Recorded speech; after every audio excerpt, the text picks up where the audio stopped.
Welcome to the Contemplative Science Podcast. My name is Jamie, and as always, I'm joined by co-host Dr. Mark Miller. Mark, how are you, man? Hey, James, as always, very excited about being on the show today. And our guest today, I was just saying in the pre-recording moment, we usually have 8 or 9 questions that we have set up for somebody. And this time we couldn't keep it short. I think we have kind of 20 questions written down that we were hoping to talk about. So yeah, I'm excited about today's podcast. Yeah, me as well. Today's guest is none other than Yirser Ra Hotep. Yirser is a master instructor of yoga and the creator of the yoga skills method. He is the most senior instructor of Kemetic Yoga in the United States, a researcher and community leader. His work includes research projects measuring the effectiveness of yoga and meditation on youth and adults.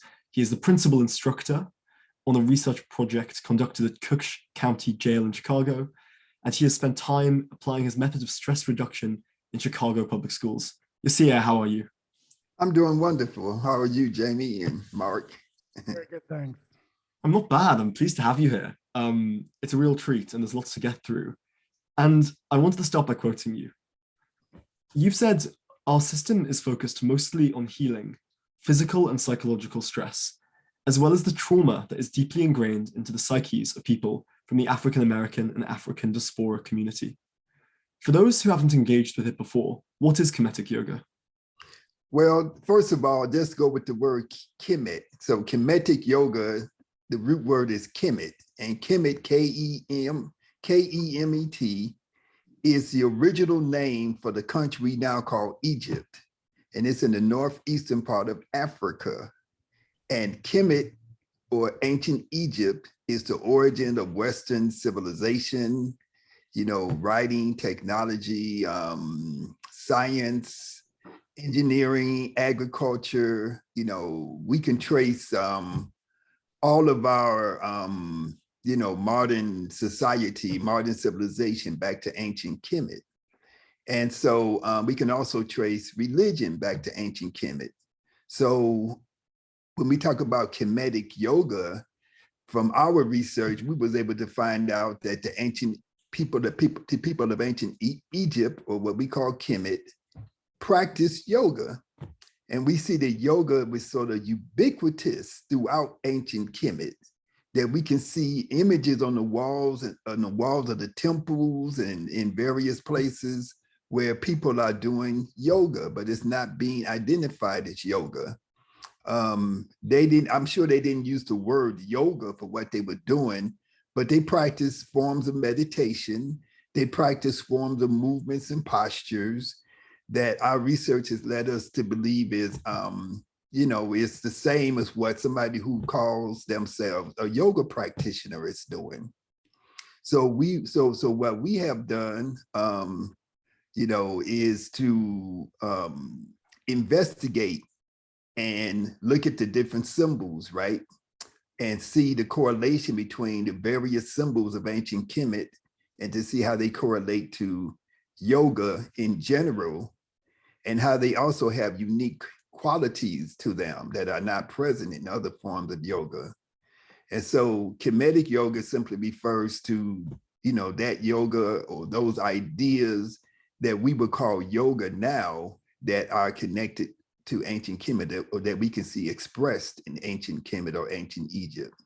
Right. So like the yoga from the Hindu, like Hindu yoga from India means to yoke, right? To yoke, to bring together, to unify the sort of inner and the outer. Is it the same sort of approach here in Kemetic Yoga, or is it more physical, more emotional, or is it much broader than that?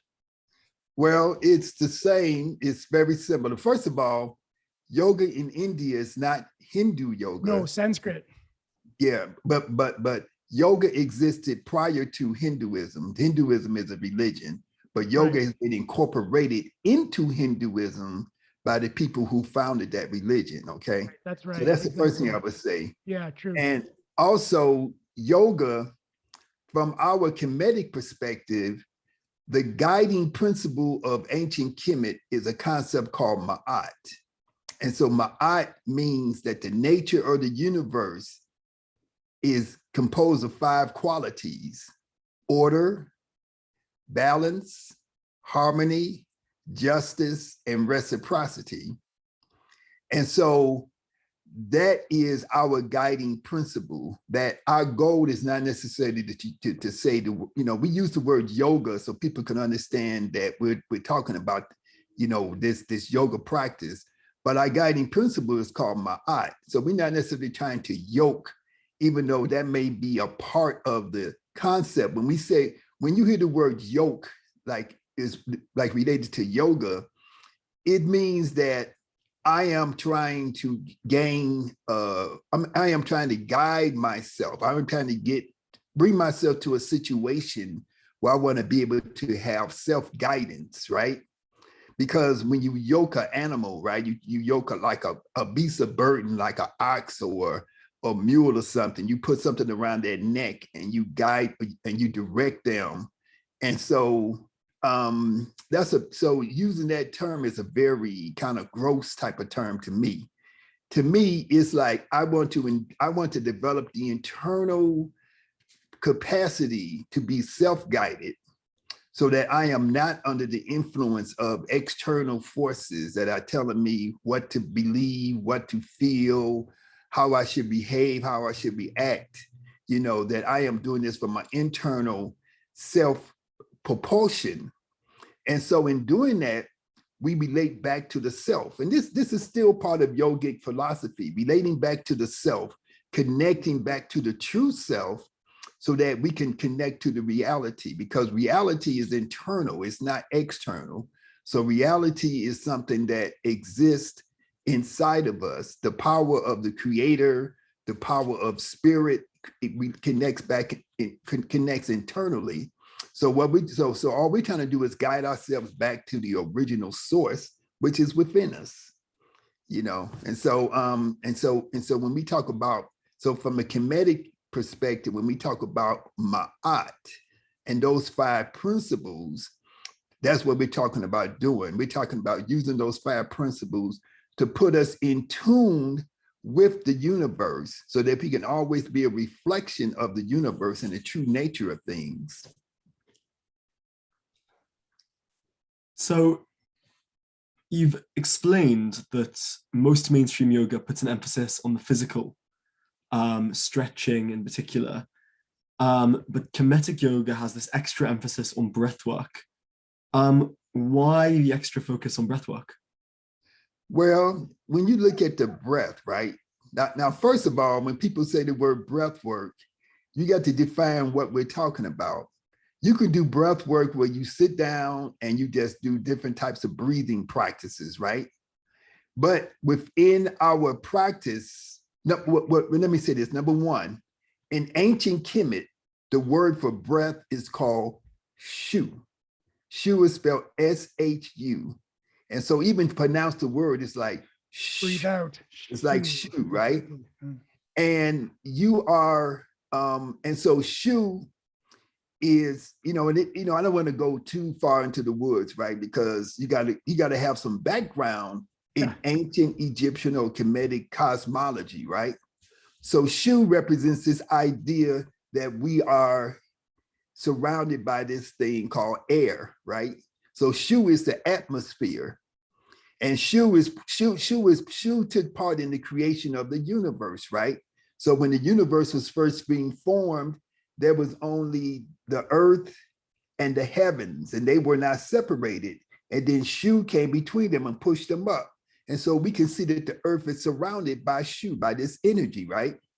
And so when we look at the breath and we look at the use of the breath in our yoga practice, we look at the fact that the most important force that we have that keeps us alive is not food, it's not water, but it's breath.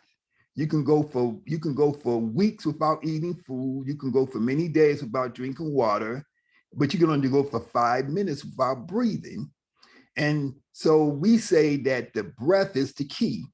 When we do movements and postures, we use inhalation and exhalation within the movements and postures very slowly. And we try to coordinate when we breathe in and when we breathe out with the dynamics of the poses and postures that we're doing, so that we can coordinate them together.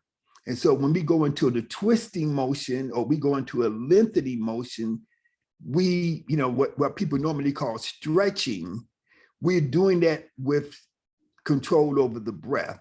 And so we normally exhale into the lengthening. I don't like to use the word stretch. We exhale as we lengthen the body, as we move the body.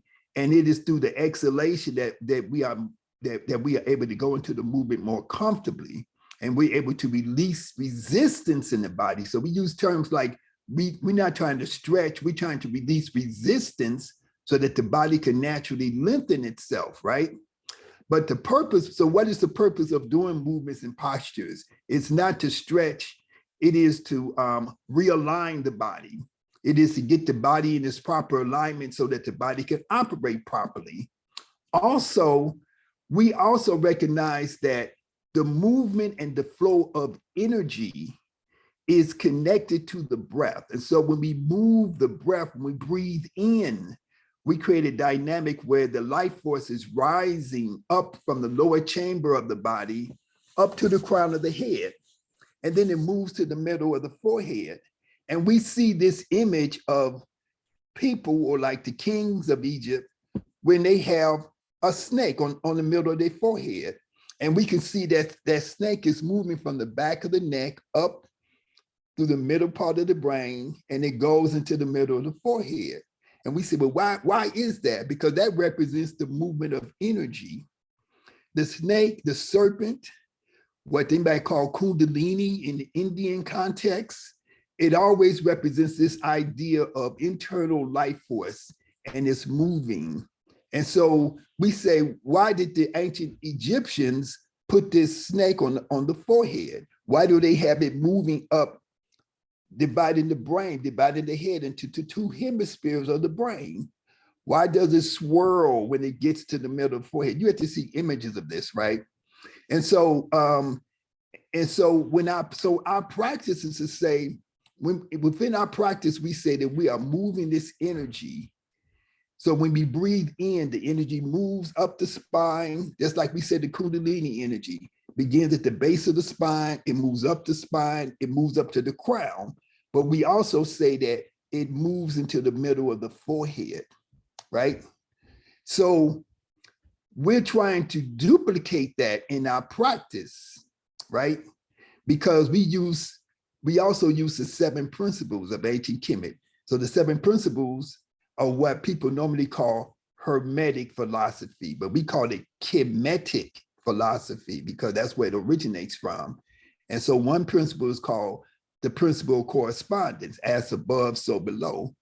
And so we want to make our bodies a reflection of the above. We want to make our bodies, our consciousness, a reflection of the macrocosm, right? And so we want to move energy. We want to duplicate that. So when we're doing a posture and we breathe in, we draw the energy up the spine, we move it to the crown, we move it to the middle of the forehead. When we breathe out as we go through that posture, the energy moves to the arms, into the hands, down the legs, and into the feet. That's the way we conceptualize it, and that's the way we visualize it. And so when you do that, it's clearing up blockages, energy blockages. We know that from energy work, like from acupuncture, that the theory is that illness, whether it's physical, emotional, psychological, is the result of blockages in the flow of energy, right? And we know that we have energy channels that move through the body. And we know that our ancestors in ancient Kemet knew of these energy channels. They knew of what we call chakras. In yoga, in Indian yoga, they use the term nadis for these energy channels. In acupuncture, they use the term meridians. And so we have similar types of concepts in the ancient Kemetic record, that there are energy channels. And so we know that keeping these energy channels open and allow the energy to flow is very important for healing ourselves and for evolving ourselves, for evolving our consciousness into a place where we can then become aware of our true nature, right? And that's what yoga is about. Yoga is about how can I become aware of my true nature and then connect with that and come to a state of self-realization, right? That's what yoga is about. So we just basically taking all of those different elements of things that people already know, whether they're talking about yoga or Tai Chi or Qigong or various systems throughout the world, that we just sort of putting them back the way they're supposed to be, so that we're not stretching, we're not going to a yoga class so that we can say, I want to get the yoga butt or the yoga thighs, and that's what my emphasis is on. Even though we know how to take yoga, and we can take somebody who's an athlete, we can say, okay, we're going to teach you how to perform better at your sport, how to strengthen your muscles, how to prevent injuries, how to heal injuries. We know how to do that through the practice of yoga. But when you get into the really deepness of what yoga is really about, it's about transformation. And those things, those physical benefits that you get, those are side effects. The main effect is this self-realization. That's what you're trying to achieve.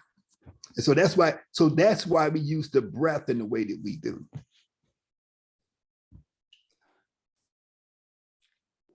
There's so much in there.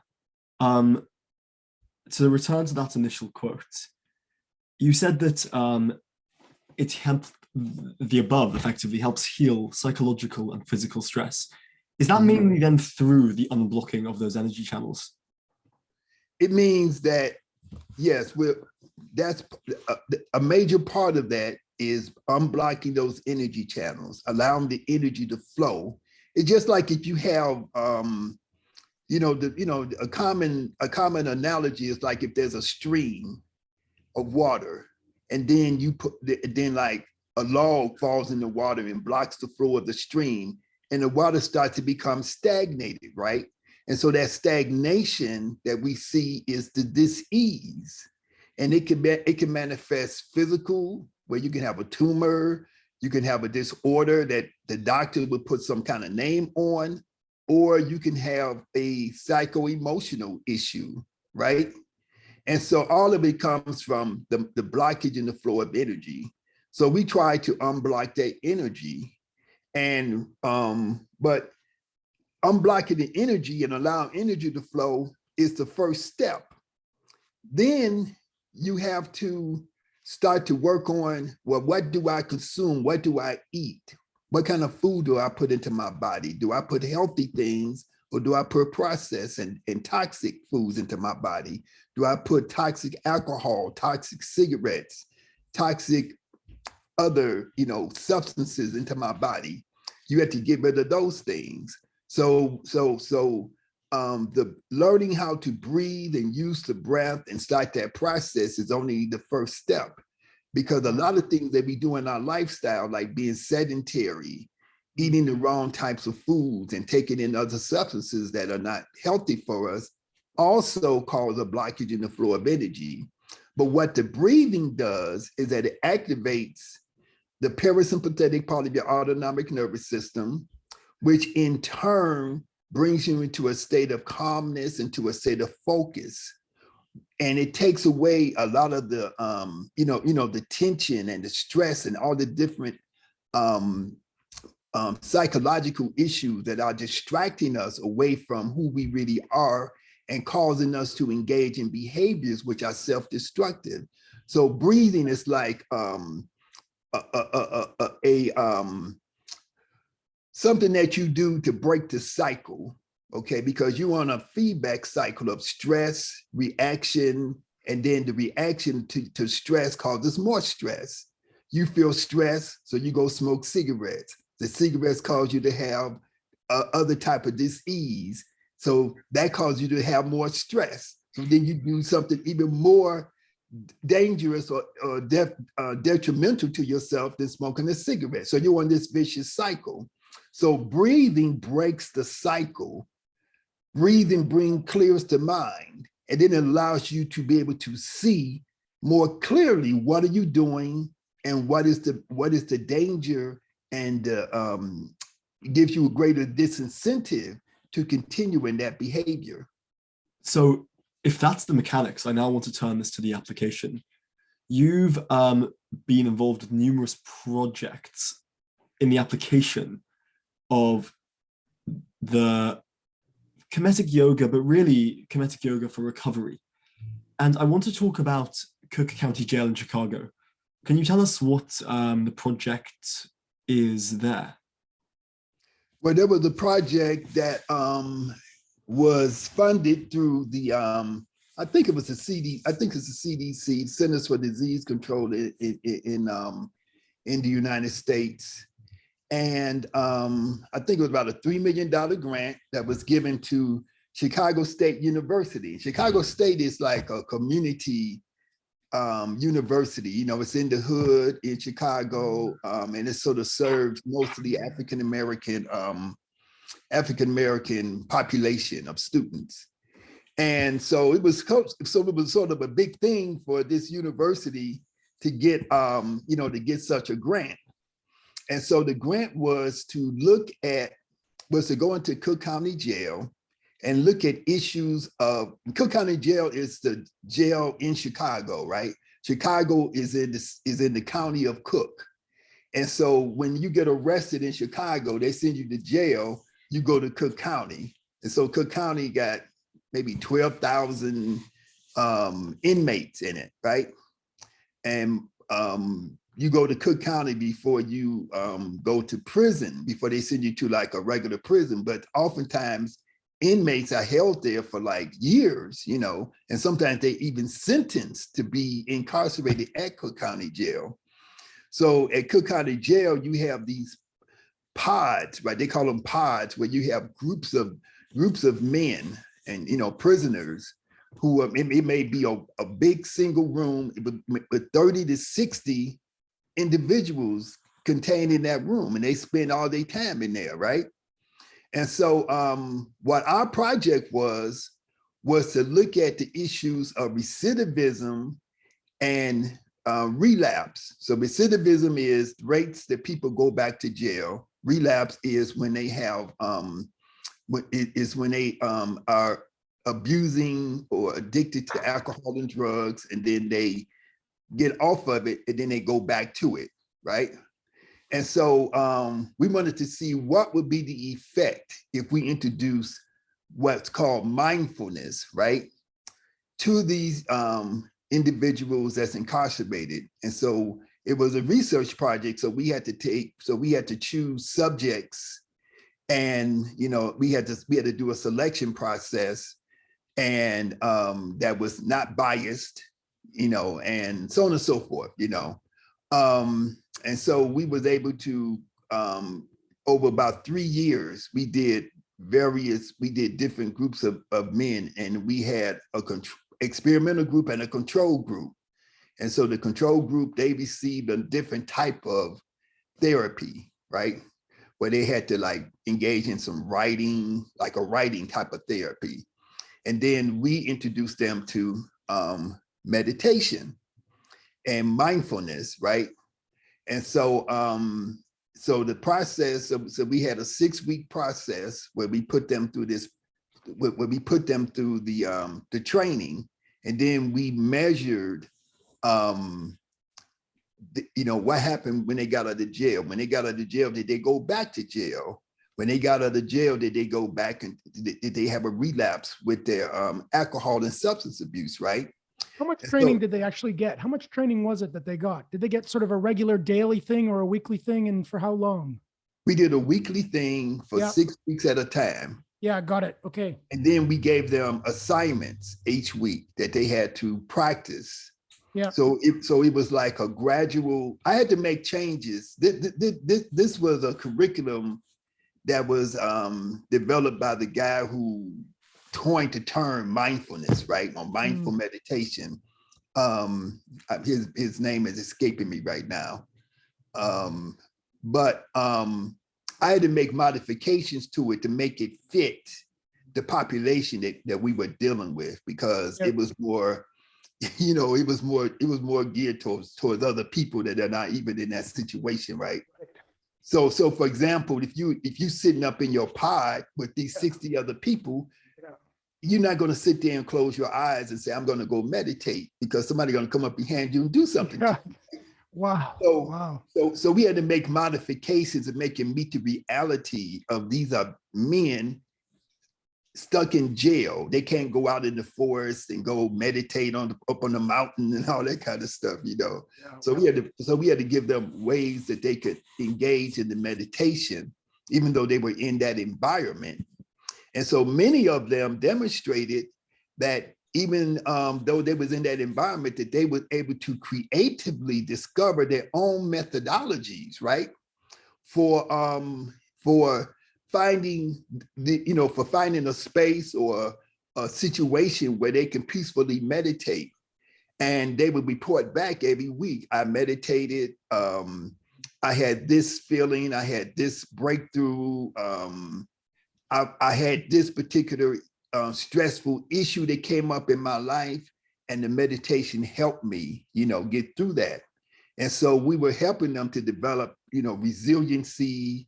We were helping them to develop the ability to cope, so those were some of the things that we were trying to instill in them, and also to measure, in different ways that you can measure the outcomes of increasing coping skills and keep increasing resiliency and stuff like that, right? And so overall, we was able to see that men who were, trained in meditation, mindfulness concepts and practices, that they were able to have a greater ability to not go back to jail and to not relapse, right? And even measured against the control group, the group that received the meditation, they did better. And part of what we were doing is like, getting them to have more self-awareness, right? Because oftentimes, when you find yourself in that situation where you are incarcerated and you're like, well, how did my life get to the point where I'm sitting up in jail? What mistakes did I make? What did I do that led me into this situation where now I'm in this miserable state? And so part of our training was like looking at triggers. What type of things can you identify that actually trigger you to do something that will cause you to get locked up, basically? And so identify your triggers. What type of things trigger you to want to engage in drugs and alcohol abuse? So identify your triggers. And then when you start to feel yourself maybe going into a situation where you may become triggered, or you feel the emotional or the energetic effects of this trigger starting to activate itself, then you have to intervene with it. And then intervention would be the breath. The intervention would be, I'm going to engage in this deep breathing. Also, so the thing with breathing, it does this. It gives you the ability to intervene and stop a process that may be self-destructive, but it also gives you, but if you engage in practice on an ongoing basis, it also fortifies you to be, it's sort of like an immunization, right? It's sort of like a vaccination. It immunizes you against the negative effects of stress. So even though you may be in a stressful environment, even though you may be in a stressful situation, you can, you can have resistance. You can have an internal resistance to engaging in a behavior that would be self-destructive, or that have a negative outcome. And that's one of the powers that as you all know, as meditators, you all know that meditation gives you that power. Yeah. Or were you it able to fortifies you? Yeah, exactly. Were you able to bring in, so that sounds like, a lot of those things I recognize from other sort of, like you say, there's like sort of basic mindfulness sort of packages that are being used in lots of ways. Did you get a chance to bring any of the sort of the Kemetic tradition into these sorts of spaces? Like, was there anything that you're able to bring? I suppose so, because you're bringing yourself, and it probably comes along with you, whatever you're doing. But I just wondered, like, if there's any of the some of the things you've told us already that sets Kemetic Yoga apart. Did any of that turn out to be useful or interesting, or maybe it was just not the right sort of space for that teaching to be elaborated? Yeah, well, I did introduce them to, ideas from ancient Kemet.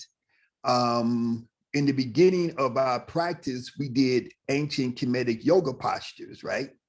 So in the beginning, we would do some standing poses that was explained to them that these are poses and postures from ancient Egypt. And this is going to help you to release your stress. So we do certain postures that take the tension out of your neck, take the tension out of your shoulders, and it makes you feel better, right? And it also helps you to be able to become more aware. So for me, mindfulness is not just, sitting in a chair and doing these practices. To me, mindfulness has to be, I'm going to do something with my body besides just sitting down and doing practice, doing meditation. So the movements and postures that we did, we didn't have like a whole lot of time, but we did enough to let them see, if I do this, this is going to help my back. This is going to help my digestive system. This is going to make me feel better. This is going to open up blood circulation to my head so that I can think better. I can concentrate better. I can become more aware. I'm going to do these different positions so that I can breathe better, right? So now I can breathe better and I feel more alert and so on and so forth. So there was a combination. Actually, when I think about it, there was a combination of Kemetic yoga movements and postures along with the meditation and breathing and mindfulness practices. And that's how I sort of designed it. You find rooting these practices back from ancient Egypt is really a good way of communicating these things where you're teaching. That people feel sort of a connection back through the ages in a particular way. Well, this is the thing. The population that we were working with in the jail, they were mostly African American. And so there are unique issues with African American, with African people in general, and African Americans in particular, where we have been disconnected from our culture. If you're a European person, or person of European descent, you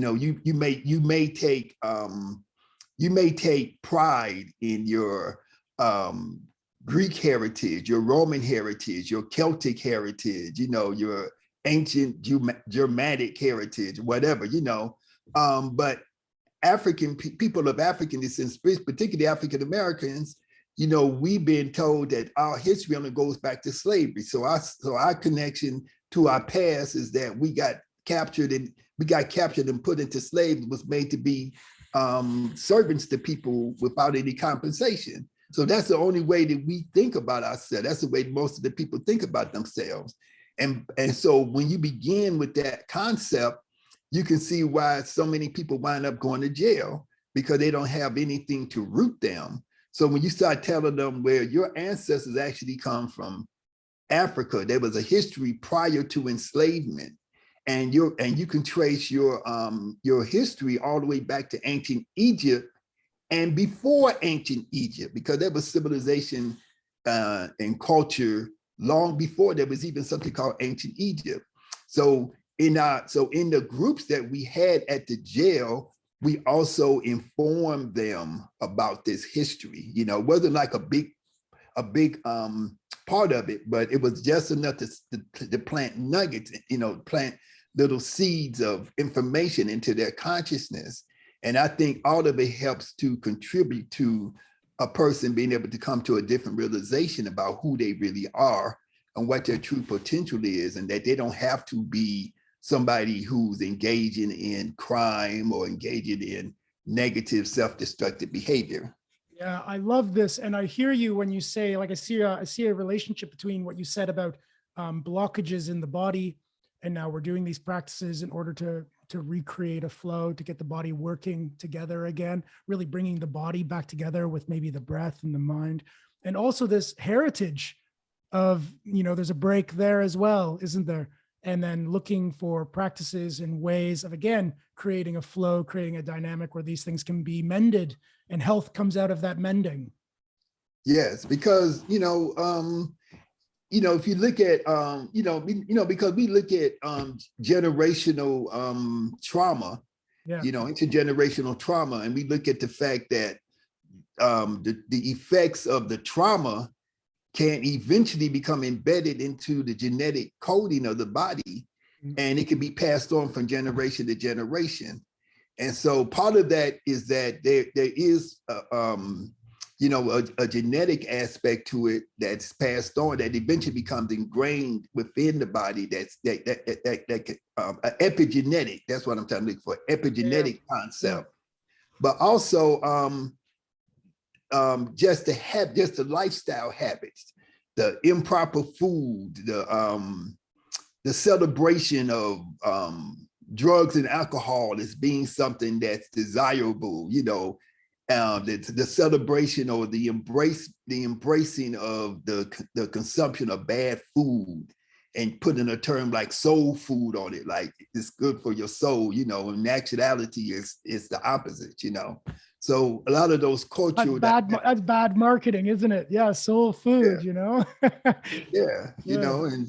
And so that's what's been marketed to us, and it's a false marketing, and it creates a false consciousness, and it makes us believe that this is part of our culture, and reality is not part of our culture. I like the link there to generational trauma, because you speak a lot about generational trauma, and particularly the way that the yoga can help address that. Have you found that this yoga, being something that's Egyptian, African, has helped members of the African American community in a way that other forms of yoga couldn't? Yes, and I think all forms of yoga are good, and I've, even in my practice, I've been influenced by, I've studied Iyengar, I've studied Satchidananda, I've studied Vishnu Devananda, when I was in my early stages of studying yoga. I read all the works of these people and engaged in their practices and stuff, But there's something to be said for having a connection with your direct ancestors. I view myself as an African. Okay, I'm born in Chicago and so on and so forth. Malcolm X said, if you take some kittens and put them in the oven, that don't make them biscuits, right? So even though I'm descended from people who were captured in Africa and enslaved and so on and so forth, I'm still an African. When I go to Africa, I walk down the street, people look at me and say, oh, you look just like, you one of us, so on and so forth, And so I have made a conscious decision to embrace an African identity. But number one, I had to find out what that African identity is, right? So I had to do my research, to do my study.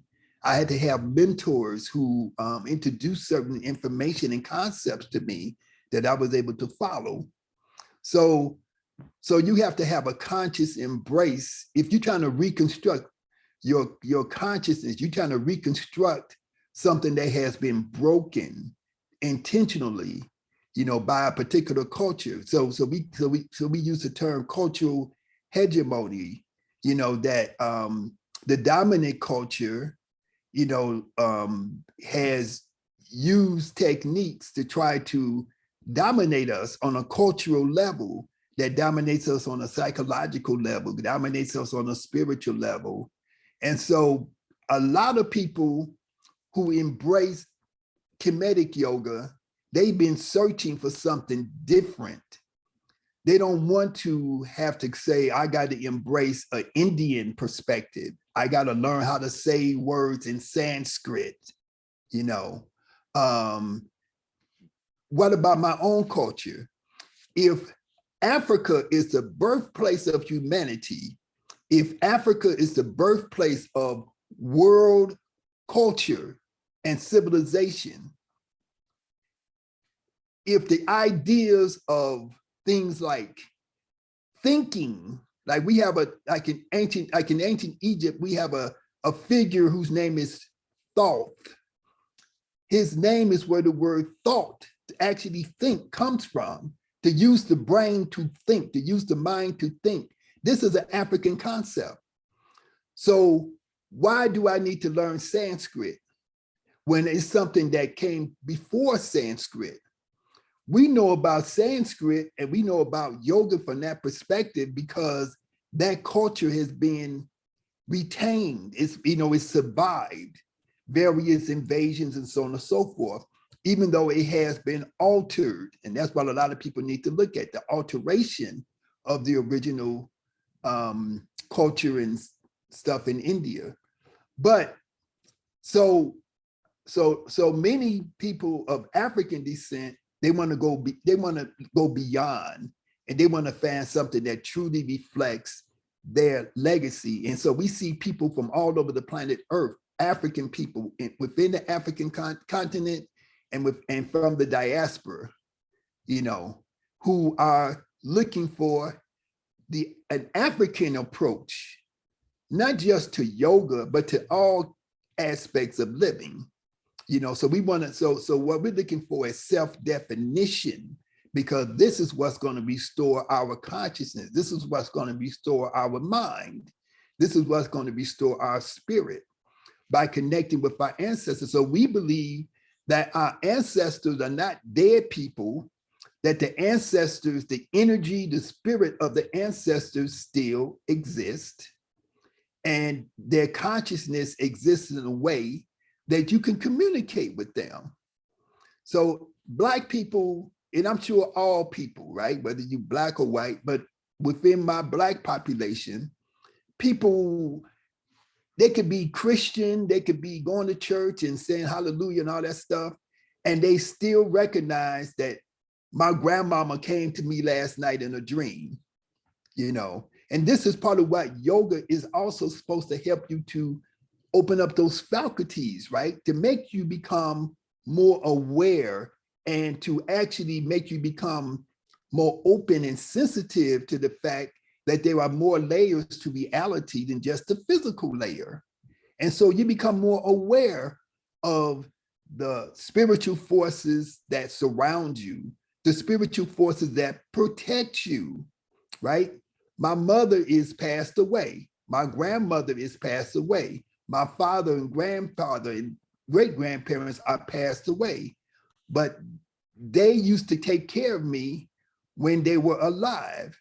Do they not still have that same desire to care for me now that I am still here in the physical plane and they are on a higher plane, disembodied from this physical existence? So they have the capacity and the ability to influence events in my life from the spirit world. And this is part of Kemetic Yoga too, right? So I want to intune myself to the ancestors. If you read works like by my friend Carolyn Shola Ariwa, wrote a book called Opening to Spirit, she talks about how in the Yoruba tradition, the chakras are places, not just energy that like a kind of a, nebulous type of energy, but the chakras within your body is also the places where the spirits of your ancestors reside. And we move with the ancestors within us all the time. And this has always been a part of the African teaching, whether it was Kemetic or whether it was East, West, or South, or Central Africa, right? This has always been part of the teaching, but we have been cut off from that knowledge because we as African-American people and white people and European people have been taught that Africa doesn't have a history, that Africa is the lowest of the low, and that when you read the Bible, it say Africans and Black people are descendants of Ham and they're cursed to carry, to be slaves and all this kind of stuff, So, so these are things that we're fighting against, through our practice of yoga. It's not just, I'm going to do yoga so I can relax. It's not just, I'm going to do yoga so I can manage my stress or I can make my, I can stretch or even be healthy. I want to be healthy on a totality level, psychologically, psycho-emotionally, and spiritually, and connect back to my true self, which has to come from an African consciousness. I was going to say, intergenerational trauma has a different angle, a different flavor now, if you conceive of your ancestors as being something that in some ways you carry around with you, right? Because now when you're resolving intergenerational trauma, you're sort of resolving the trauma. It makes sense that that's your trauma because it was your ancestors and they're sort of inside you. Right. So we carry the ancestors and we carry the actual, what people commonly call deities. We carry these forces within us: the mind, the heart, the throat, the solar plexus. All of these are represented by various, what I commonly called in the Western context, deities, right? In ancient Kemet, we call them Neteru. And Neteru means a divine entity, a divine aspect of the one creator, right? So in the same way that Indian yoga identifies the chakras and say, this is the crown chakra, it represents this, the heart chakra represents this. You look at the chakras as representing different levels of your evolution, coming from the base chakra all the way up to the crown and so on and so forth. We have also been able to identify how the chakras are the characteristics of the chakras from an African perspective, you know. And so these things are different. If you go to China, if you go to Korea, if you go to Japan, they may talk about chi and ki. They may talk about the chakras and energy channel, but every culture has their own way of their own slant on these things, their own interpretation of these things. And when you really examine African culture, Africans have been talking about these things that we call yoga since the beginning of time. They just talk about it within their own cultural context. And so that's what's missing. That's why people say, oh, that's why some people say, oh, there was no yoga in Africa. Even when I read yoga books that's coming out of India, you know, I have read passages from some of the people that I like to read, right? Who talk about how the Bushmen, they use this term Bushmen, how they're so primitive and that they cannot evolve their consciousness to a spiritual level. I have read that from some of the deepest Indian sources, right? Thinkers.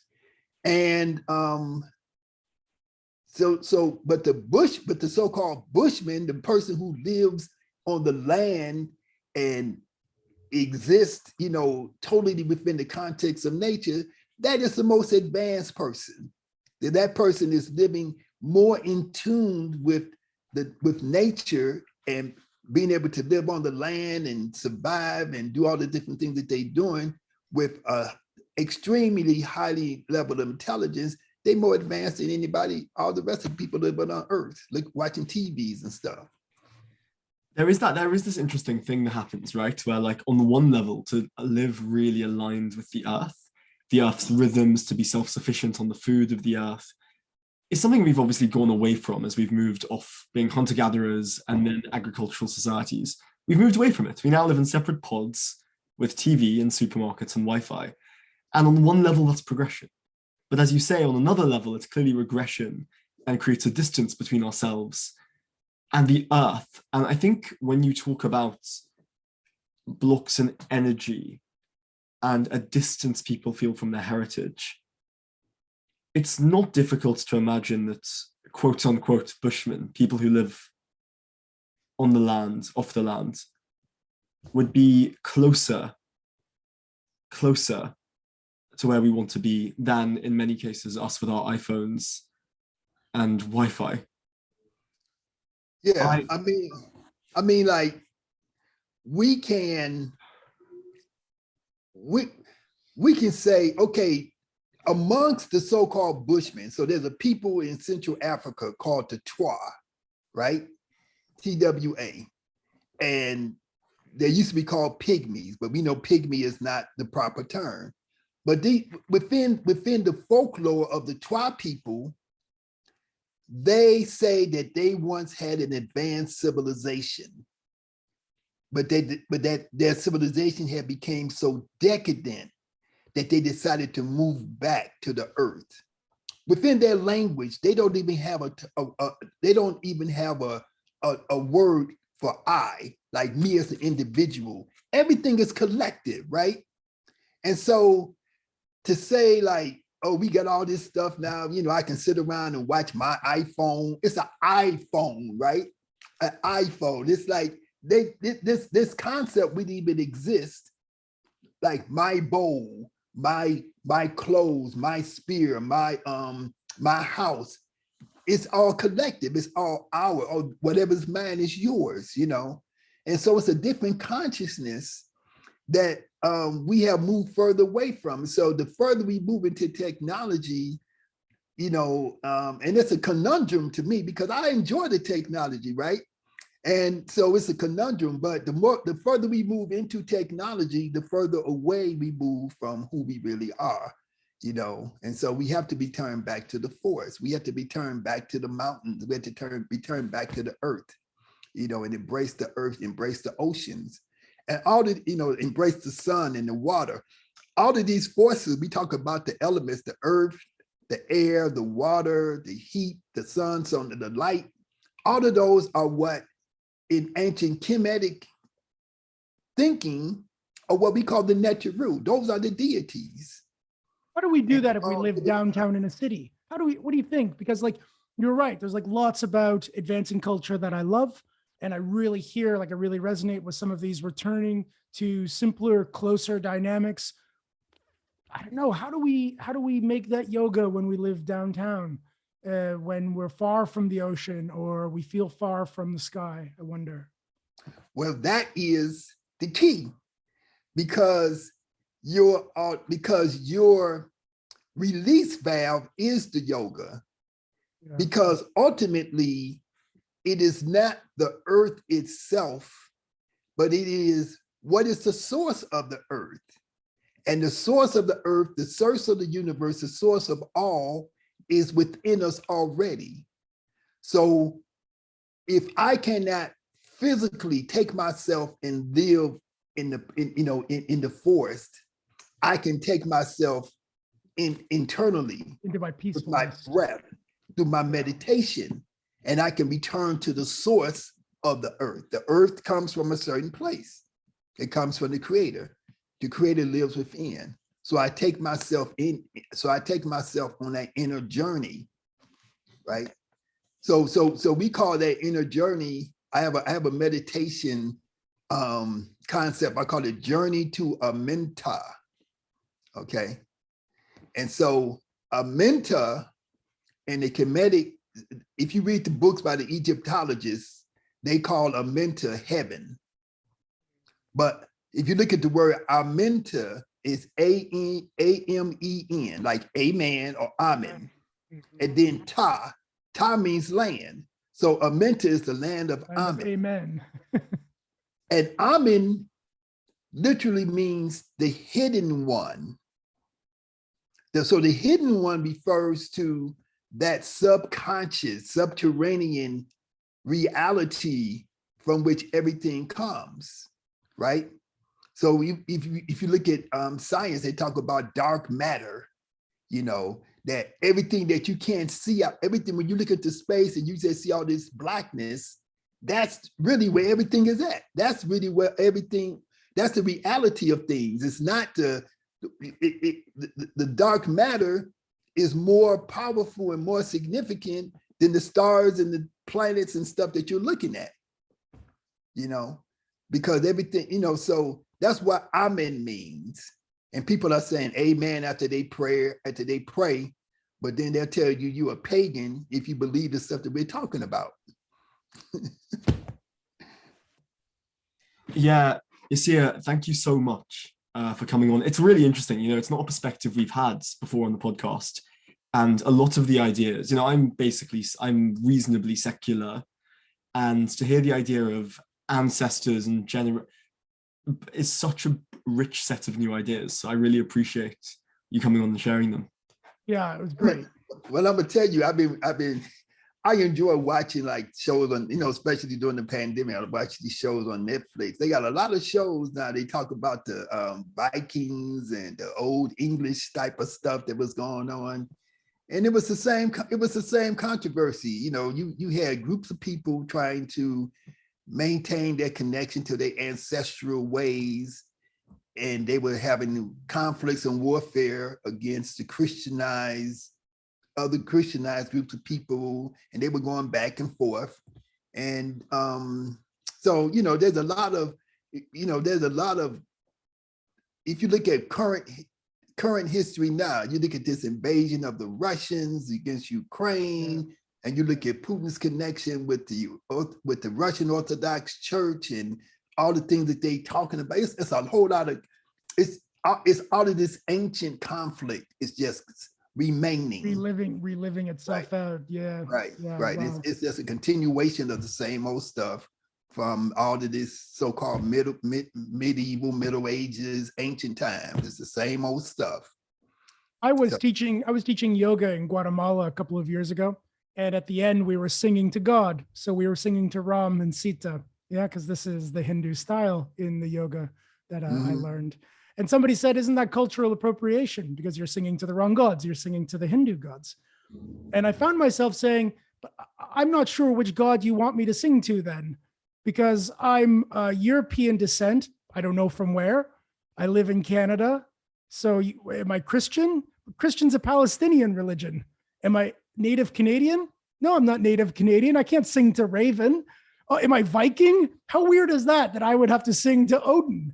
I mean, it's very strange. This is like a human strange thing happening today, isn't it? Because I have no idea. So then I really, I love to hear these ideas of people being able to follow it back and find a root and find a basis. Feels really beautiful to me. Yeah, but the key of it is like, nobody can necessarily answer that question for you. But the key is just having the awareness. And that's right. Every person, if they want to evolve, they have to question themselves. That's why I tell people all the time. Sometimes you have to like question, why are you doing what you're doing? Why are you saying what you're saying? And then is this legitimate or not? So this whole idea of questioning and re-evolving yourself, that's something that all people have to go through. Yeah, love that. Thanks. This was really great. Yes, sir. Thank you so much for coming on. Okay, well, thank you very much.